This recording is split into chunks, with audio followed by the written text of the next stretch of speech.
Reclaiming your digital space. So, cultivating a healthy relationship with technology. Now, our relationship with technology can significantly impact our well being. It's important to be mindful of how much time we spend on our devices and how it affects our mood, sleep, and relationships. A screen time audit can be a real eye opener. It helps you see where your time is going and identify areas where you might want to make some changes. So, that's one thing I recommend to my clients. Creating tech-free zones and times and actual times as well is a great way to disconnect and be more present in the moment. It allows you to recharge and refocus on other activities. And finally, setting up your phone with intention can help you use it more mindfully and avoid getting sucked into endless scrolling. Although you could do some habit stacking and breathe as you're scrolling, but also it helps you to think about how you want to use your phone and organize it accordingly. Setting those boundaries through app limits. And I love notification management as well. And just creating a mindful home screen with only essential apps. So, what are some things you can do to really help yourself with a digital detox strategy, or just really having a positive relationship with technology? So, unplug with a digital Sabbath. So, choose one day a week or even a few hours to completely unplug from screens. Use this time to reconnect with nature, loved ones, or hobbies that bring you joy. Declutter your digital life. Delete apps you no longer use, unsubscribe from unnecessary emails, and organize your digital files. A clutter-free digital space leads to a clear mind.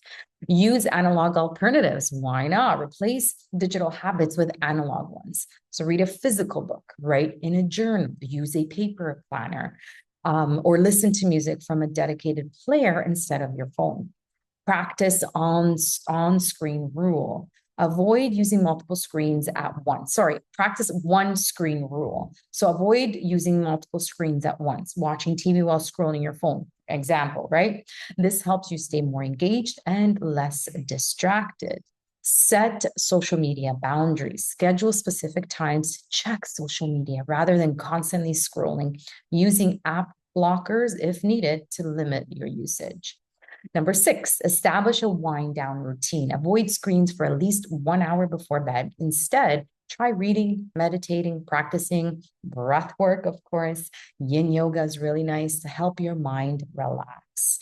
Implement the phone-free mornings rule. Start your daily routine without immediately reaching for your phone. I know it's hard to do, but try it. Try stretching, journaling, or enjoying a mindful cup of tea or coffee, or going for a walk, looking at the sun. Just try these personal digital strategies for you to really have a beautiful relationship with technology, right? Some workplace, specifically to workplace, digital detox for high-performing teams.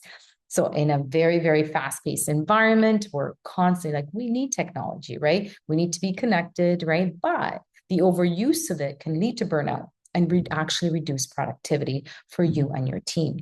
So how do we reclaim this focus and well-being? Implement focus blocks. Encourage employees to schedule uninterrupted tech-free work sessions to improve deep focus and efficiency. Okay. You could use a Pomodoro technique, which is 25 minutes, deeply focus on one task. Designate tech-free meeting zones. So make meetings more engaging and effective by eliminating unnecessary device distractions. Use do not disturb hours. Set company-wide quiet hours where emails, messages, and notifications are minimized. Imagine that. This prevents burnout and promotes work-life balance. Encourage outdoor or screen-free breaks. A short walk, deep breathing, or simply looking at nature can reset the brain and boost productivity. Provide digital wellness training. Educate employees on mindful tech use, including managing notifications, email boundaries, and avoiding information overload. Now, for you, high-performing women, how can you reclaim your energy and focus? Now, I know we juggle a lot: careers, families, personal growth, but being always plugged in can really drain energy and creativity. So here's how to reset. Start your day without your phone. Give yourself 30 minutes in the morning at least before checking emails or social media. Begin with journaling, stretching, or mindful breathwork practice, or a beautiful walk in nature. Set social media curfews, stop scrolling mindlessly, use app limits or timers to create intentional screen time, freeing up space for self-care and real connections. Make your bedroom sacred, no phone zone. Avoid screens before bed to improve your sleep, relax, and intimacy. Opt for books, meditation, or gratitude practice instead. And of course, breath work. Bring that into the picture as always. Separate work and personal tech use. If possible, use separate devices. How amazing can this be? Or accounts for work and personal life to create a clear boundary and prevent burnout. Schedule your time without digital distractions, whether it's a solo lunch, spa, or breathwork practice. Give yourself permission to unplug and recharge. Like anything in life, I find that sometimes all you need to do, if it's not working properly or as effectively, to optimize that is to unplug it. So maybe that's something that we should also take into consideration. Let's unplug as often as possible in order to really be at our best when we plug back in. Which one will you try? Let me know in the comments below. Ciao for now.